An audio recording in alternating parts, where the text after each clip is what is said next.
Bienvenue à tous. Fin de la visite officielle du Premier ministre en Turquie, marquée par des propositions fermes et des accords stratégiques. Mais avant de quitter Istanbul, il a fait connaissance avec la richissime histoire de l'ancienne Constantinople. Une invitation du gouverneur de la ville a permis de faire le tour d'incroyables sites emblématiques, la mosquée bleue Sainte-Sophie et le palais de Topkapi.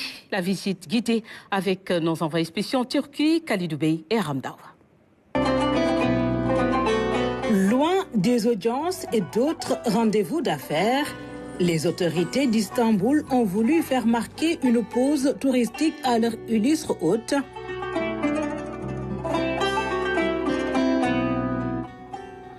La ville concentre plusieurs sites emblématiques regroupés place Sultan Ahmet. À pied et aux côtés du gouverneur d'Istanbul, le Premier ministre remonte la fameuse place, loin de l'anonymat.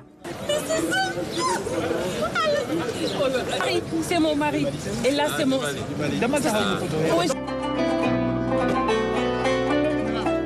Les incontournables d'Istanbul sont connus. La belle mosquée bleue, la surprenante Sainte-Sophie, l'impérial palais Topkapi, de belles œuvres architecturales inscrites dans le passé glorieux de l'Empire ottoman. C'est la mosquée de Sultan Ahmet, qu'on connaît comme la mosquée bleue d'après la couleur dominante.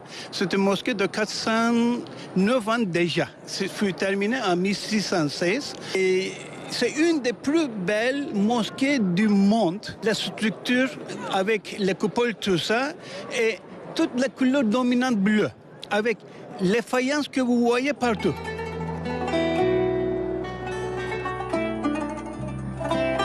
On parle de 43 mètres de hauteur pour la coupole et 24 mètres de diamètre. C'est une des plus larges sur le monde quand c'était construite. Maintenant, avec des techniques modernes, oui, c'est plus facile de faire construire la mosquée. Et notre directeur des affaires de culture, il parle à monsieur le Premier ministre maintenant. Il montre le mihrab, le minber, le style ottoman, ça veut dire, des prières.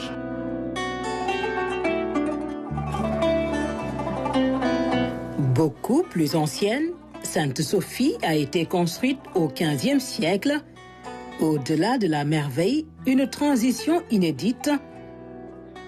De 1453 à 2020, elle a été d'abord église, puis mosquée, ensuite musée, avant de redevenir mosquée. Assez souvent en français, vous entendez la traduction Sainte-Sophie. Mais je préfère dire Hagia Sophia car c'est un mot d'origine langage grec qui veut dire la sagesse du Dieu. À la date 1453, c'était le sultan Mohammed le Conquérant qui l'a transformé dans une mosquée. Pour plusieurs ans, c'était la plus grande mosquée de la Turquie et d'Istanbul. Et il faut que je vous dise que cette mosquée a été changée comme un musée avec la période de la République à la date 1935 et à la fin de 85 ans, à la date 2020. Il y a 5 ans, c'était juillet, maintenant c'est août, ce n'est que quelques, disons, années, c'est changé encore une fois comme une mosquée. Ces belles histoires sont revisitées par le Premier ministre dans une grande attraction.